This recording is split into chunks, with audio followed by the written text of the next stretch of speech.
تاریخ بتاتی ہے کہ سلطان محمد دوم نے اوربان کی پیشکش قبول کر لی، لیکن آگے بڑھنے سے پہلے یہ یاد رکھنا ضروری ہے کہ قسطنطنیہ کے محاصرے میں ترک کاریگروں کی بنی توپوں نے بھی اہم کردار ادا کیا تھا، اور عثمانیوں کے انحصار صرف بمبارڈ کہلانے والی بڑی توپوں پر نہیں تھا، جن کا تفصیلی ذکر ہم آگے چل کر کریں گے۔ اگستو لکھتے ہیں کہ ترک ارکائیوز ایسی دستاویزات اور ثبوتوں کے ذخیرے سے بری پڑی ہیں جن سے عثمانیوں کی توپیں بنانے کی صنعت، جہاز سازی، قلمی شعرہ اور بارود بنانے کی صلاحیت کی بھرپور جھلک ملتی ہیں۔ اوربان کی توپ تیار ہو گئی اور اسے قسطنطنیہ پہنچانے کا مرحلہ شروع ہوا۔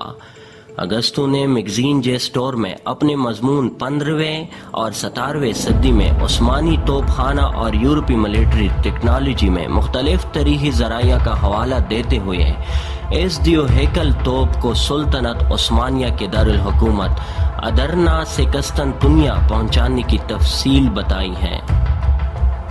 انہوں نے لکھا ہے کہ اس کام کے لیے 30 ویگنیں جوڑی گئے، جنہیں کھینچنے کے لیے 60 طاقتور بلوں کا بندوبست کیا گیا، اس بات کو یقینی بنانے کے لیے کہ ویگنوں کا توازن خراب نہ ہو اور توپ گر نہ جائے۔ ویگنوں کے دونوں طرف 200 اہلکار تعینات کیے گئے۔ توپ کے راستے کو ہموار کرنے کے لیے 50 کاریگر اور ان کے 200 معاون آگے چل رہے تھے۔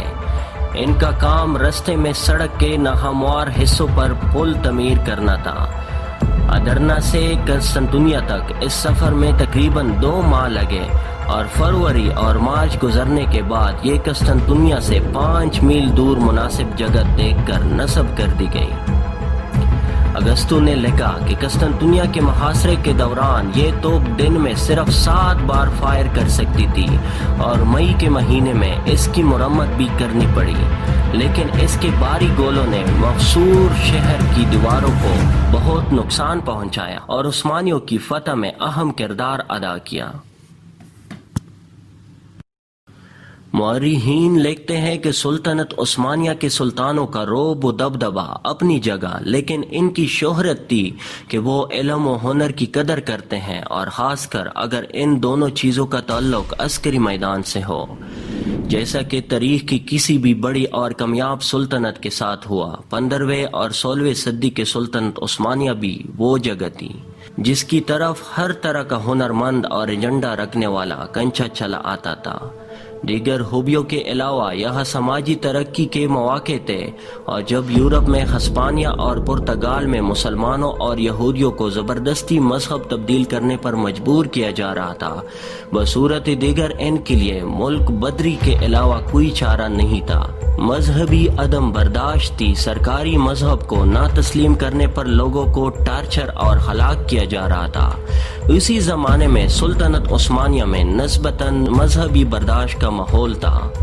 مورخین لکھتے ہیں کہ سلطنت عثمانیہ کے سلطانوں کا رعب و دبدبہ اپنی جگہ، لیکن ان کی شہرت تھی کہ وہ علم و ہنر کی قدر کرتے ہیں، اور خاص کر اگر ان دونوں چیزوں کا تعلق عسکری میدان سے ہو۔ اگستو لکھتے ہیں کہ سلطان غیر معمولی طور پر قابل حکمرانوں سے نوازی گئی تھی۔ انہوں نے بتایا کہ سلطان محمد دوم کی عسکری معاملات میں دلچسپی کا اتنا چرچا تھا کہ یورپ کے ماہرین نے عسکری موضوعات پر لکھی گئی اپنی دستاویزات ان کے نام منسوب کیے۔ اگستو لکھتے ہیں کہ یورپ کے کئی حکمران تو ان کے قریب ہونے کے لیے اپنے عسکری ماہرین خود ان کے پاس بھیجتے تھے۔ یہ سب اس وقت ہو رہا تھا جب پپائے روم نے اس غیر عیسائی ریاست کو کسی قسم کی عسکری معلومات دینے سے سختی سے منع کر رکھا تھا۔ سلطنت عثمانیہ کی طرف سے فتح ہونے والے علاقوں کے کاریگروں اور ہنرمندوں کو اپنے پرانے پیشے نہ صرف جاری رکھنے کی اجازت دی جاتی بلکہ ان کے پاس ترقی کے مواقع بھی تھے۔ یہی صورتحال قیدی بننے والے کاریگروں کے ساتھ بھی تھی۔ اس کے علاوہ اثر نو بحالی کی اسکیموں کے تحت بھی بڑی تعداد میں کاریگر سلطنت میں آباد ہو گئے۔ مورخ بتاتے ہیں کہ سلطان سلیم اول کے بارے میں کہا جاتا تھا کہ انہوں نے تبریز سے تمام کاریگر استنبول میں لا کر آباد کیے تھے۔ ان صدیوں میں استنبول آنے والی یورپی وہاں شاہی فاؤنڈری اور اسلحہ خانے میں بڑی تعداد میں مسیحوں کو کام کرتا دیکھ کر حیران رہ جاتے تھے، اور اس کے علاوہ یہودی بھی وہاں دیکھے جاتے تھے۔ اگستو نے سن 1556 میں شائع ہونے والی ایک کتاب میں کیے گئے دعوے کا ذکر کیا ہے کہ ہسپانیہ سے نکالے گئے یہودیوں نے عثمانیوں کو عسکری معاملات کا علم منتقل کیا اور انہیں کانسی کے عسکری آلات اور فائر لاگ کے بارے میں بہت کچھ بتایا۔ اگستو نے لکھا ہے کہ یہودیوں کی عثمانی سلطنت کے لیے عسکری خدمات کو ضرورت سے زیادہ اہمیت دینے سے بچنا چاہیے، لیکن ساتھ ہی عثمانی اور یہودی دستاویزات کی روشنی میں ان کی مدد سے انکار بھی نہیں کیا جا سکتا۔ استنبول کے شاہی توپ خانوں کے سن 1517 سے 1518 کے کاتوں میں یہودی کاریگروں ہانگریا یہودیہ کا ذکر ہے کہ لیکن اس زمانے میں مختلف قوموں سے تعلق رکھنے والے ماہرین کا مختلف حکمرانوں اور سلطنتوں کے لیے کام کرنا انوکھی بات نہیں تھی۔ فاؤنڈری میں 40 سے 50 جرمن دیکھے جو سلطان کے لیے توپیں بنا رہے تھے۔ اسی طرح استنبول میں فرانس کے سفیر نے سن 1547 سے 1548 میں لکھا کہ وہاں کئی فرانسیسی ہسپانوی وینس، جنوا اور سسلی کے ماہرین کام کر رہے تھے۔ تاہم یہ بھی مورخ غیر ملکیوں کی اہمیت میں مبالغہ آرائی سے محتاط رہنے کے لیے کہتے ہیں۔ اگستو بتاتے ہیں کہ 15ویں صدی کے وسط میں سلطنت عثمانیہ کی یورپی قلعوں میں مسیحوں کے ساتھ ترک، تفنچی اور توپچی بھی کام کرتے تھے، اور 16ویں صدی تک ان کی تعداد مسیحی کاریگروں سے بڑھ چکی تھی۔ کاریگر نہ ہونے کی وجہ سے ہسپانیہ کی توپ بنانے کی فیکٹری میں کام رک گیا، لیکن ہمیں یاد رکھنا چاہیے کہ صرف سلطنت عثمانیہ ہی غیر ملکی کاریگروں سے فائدہ نہیں اٹھا رہی تھی۔ اس زمن میں ایک دلچسپ مثال ہسپانیہ کی ہے، جس کے پاس اگستو نے بتایا کہ 16ویں میں توپیں بنانے کے لیے اپنے کاریگر نہیں تھے اور بادشاہوں کو بار بار جرمن، اطالوی اور فلیمش کاریگر بھرتی کرنے پڑے تھے۔ ایک بار تو سن 1575 میں کاریگروں کی عدم دستیابی کی صورتحال اتنی خراب ہوئی کہ تاریخ بتاتی ہے کہ مالاگو کی فاؤنڈری کو بند کرنا پڑا۔ اس واقعے کا ایک اور اہم پہلو یہ کہ جب جرمنی سے کاریگر منگوائے گئے تو معلوم ہوا کہ ان کا تعلق پروٹسٹنٹ فرقے سے ہے اور ہسپانیہ سرکاری طور پر کیتھولک ملک تھا۔ کاریگروں کو گرفتار کر لیا گیا اور فاؤنڈری میں کام انشبرگ سے کیتھولک کاریگروں کے آنے کے بعد ہی شروع ہو سکا۔ یہ واقعہ سلطنت عثمانیہ اور اس کی ہم اثر یورپی طاقتوں کی مذہبی پالیسی میں واضح فرق کی ایک مثال بھی ہے۔ اگستو بتاتے ہیں کہ یہی صورتحال پرتگال کی بھی تھی، جو اس زمانے میں ایک بڑی عالمی طاقت تھی اور نئے ہتھیاروں کو افریقہ اور ایشیا تک پہنچانے میں اس کا اہم کردار سمجھا جاتا تھا۔ اس کا اپنا بہت زیادہ انحصار غیر ملکی ٹیکنالوجی اور درآمدہ کردہ اسلحے پر تھا، لیکن استاد اوربان کی توپ ان توپوں کے زمرے میں آتی ہے جنہیں بمبارڈ کہا جاتا تھا۔ کتاب گنز فار دی سلطان میں تفصیل دی گئی ہے کہ ان میں سے سب سے بڑی توپوں کا قطر 50 سے 80 سینٹی میٹر اور وزن 6000 سے 16000 کلو گرام تھا، اور ان سے فائر ہونے والے گولوں کا وزن 150 سے 700 کلو گرام تک ہوتا تھا۔ یورپ میں ان توپوں کو 16ویں صدی کے آغاز میں ترک کر دیا گیا، لیکن سلطنت عثمانیہ میں کچھ ایسی توپیں سن 1510 میں اور اس کے بعد بھی بنتے رہیں۔ تاہم استاد اوربان کے نقش قدم پر چلتے ہوئے عثمانی ماہرین نے 15ویں صدی میں 2 دیوہیکل توپیں تیار کیے۔ سلطان محمد دوم کے لیے سن 1467 میں تیار ہونے والی ایک کانسی کی توپ کا وزن 17500 کلو گرام تھا۔ اسی طرح کی 15ویں صدی میں بنی ایک 18 ٹن سے زیادہ وزنی توپ سن 1867 میں سلطان عبدالعزیز نے ملکہ وکٹوریہ کو تحفے میں بھی دے دی۔ اگستو لکھتے ہیں کہ ان توپوں کے سائز کی وجہ سے ان کو ایک جگہ سے دوسری جگہ پہنچانا مشکل ہو جاتا تھا۔ اس مسئلے کا حل یہ تھا کہ ان توپوں کی تیاری میں استعمال ہونے والا خام مال اونٹوں اور دوسرے جانوروں پر لاد کر محاصرے کی جگہ پہنچایا جاتا تھا اور وہی توپ تیار ہوتی تھی۔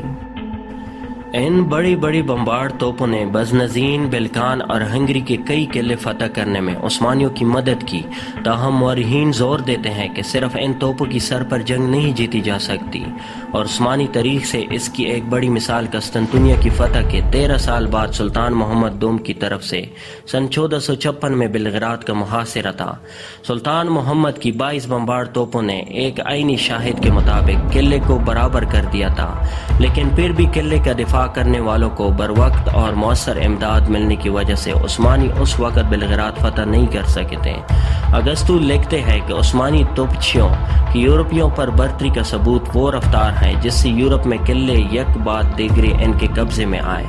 مثلاً 1521 اور 1566 کے درمیان ہنگری کے صرف 13 گیریزن 10 دن اور صرف 9 قلعے 20 روز سے زیادہ عثمانیوں کے محاصرے کے سامنے کھڑے ہو سکے تھے۔ انہوں نے اس زمانے کے عثمانی مورخ ابراہیم پیجوی، جنہوں نے اپنی زندگی کا بڑا حصہ ہنگری کے سرحدی علاقوں میں گزارا، ان کا حوالہ دیتے ہوئے ایک محاصرے کی تفصیل بتائی ہے۔ پہلے انہوں نے محمد پاشا نے تمام توپوں کو ایک ساتھ ایک ہی جگہ پر نشانہ لگانے کا حکم دیا، پھر ایک کر کے اسی مقام کا نشانہ بنایا۔ پجوی لکھتے ہیں کہ محمد پاشا نے یہ تکنیک سن 1595 میں استرگو نے محاصرے کے دوران مسیحوں سے سیکھی تھی، اور اسی طرح ان توپوں کی مدد سے بہت سارے قلعے فتح کیے۔ سوال یہ پیدا ہوتا ہے کہ اتنی بڑی سلطنت کا زوال کیسے شروع ہوا؟ صدیوں تک لاکھوں مربع کلومیٹر پر پھیلی سرحدوں اور ہر سمت سے جنگی میدانوں میں اپنی برتری قائم رکھنے کے بعد سلطنت عثمانیہ کے مسائل کہاں سے شروع ہوئے ہیں؟ اس کا نہ تو کوئی سیدھا سا جواب ہو سکتا ہے اور نہ ہی کوئی ایک مورخ وضاحت کر سکتا ہے۔ کتاب گنرز فار دی سلطان میں مختلف مورخین کے بیانیوں کا احاطہ کیا گیا ہے۔ اگستو کے نزدیک اس کے زیادہ اہم وجہ اقتصادی ماحول میں تبدیلی تھی۔ وہ کہتے ہیں بحیرہ روم کے علاقے میں عمومی طور خراب اقتصادی صورتحال کی وجہ سے اتنے وسیع پیداواری سیکٹر کو قائم رکھنا مشکل ہو گیا تھا۔ اس دوران یورپ میں بڑے پیمانے پر اقتصادی اور انتظامی اصلاحات کی جا چکی تھی، اور وہ سائنس اور فائنانس کے میدان میں بھی آگے نکل گیا تھا۔ عثمانیوں اور یورپ کی جنگ نے جب نوعیت بدلی تو یہ تبدیلیاں بہت اہم ہو گئی تھی۔ سن 1556 سے سن 1683 یورپ میں صرف 2 بڑی جنگیں میدان میں لڑی گئی تھی۔ سلطان کی فوج زیادہ تر محاصروں میں مصروف رہی۔ مشکل اقتصادی صورتحال میں 18ویں صدی میں روس کے ساتھ جنگیں بھی سلطنت کو مہنگی پڑی تھی، جو اس وقت ان کا بڑا مخالف بن چکا تھا۔ اس دوران استنبول کی شاہی فاؤنڈری میں کیا صورتحال تھی؟ کتاب گنرز فار دی سلطان میں بتایا گیا ہے کہ 18ویں صدی کے اختتام تک بھی وہ کئی مواقع پر سینکڑوں توپیں بنانے کی صلاحیت رکھتی تھی، جن کا کل وزن 2 لاکھ کلو گرام تک بھی ہو جاتا تھا۔ لیکن بتایا جاتا ہے کہ اصل مسئلہ بارود کی پیداوار کا تھا، جس کی پیداوار 16ویں اور 17ویں صدی کے مقابلے میں 15 سے 30% کم ہو جاتی ہیں۔ اگستو اس زمانے کی یورپی اور عثمانی مبصرین کے حوالے سے بتاتے ہیں کہ عثمانی فوج میں ڈسپلن اور تکنیک کی بھی کمزوریاں پیدا ہو گئی تھی۔ کیا سلطنت کو ان کمزوریوں کا احساس نہیں تھا اور انہیں دور کرنے کے لیے کوشش کیوں نہیں کی گئی؟ اس سلسلے میں کتاب میں سن 1734 کی ایک ترک دستاویز کا ذکر ہے جس میں نظام جدید کے لیے اصلاحات پر زور دیا گیا تھا۔ اگستو بتاتے ہیں عثمانی قیادت اس کے لیے تیار نہیں تھی، کیونکہ وہ کہتے تھے کہ اس سے سماجی ڈھانچہ خطرے میں پڑ جائے گا، اور جب انہوں نے سن 1787 سے سن 1792 کی روس کے ساتھ جنگ میں ناکامی کے بعد ایسی کوشش کی تو بہت دیر ہو چکی تھی۔ سلطنت عثمانیہ کے 18ویں سلطان سلیم سوم 1789 سے 1807 کو اس کوشش کی قیمت، جس میں وہ ایک نئی ماڈل آرمی بنانا چاہتے تھے، اپنی جان کی صورت میں دینی پڑی۔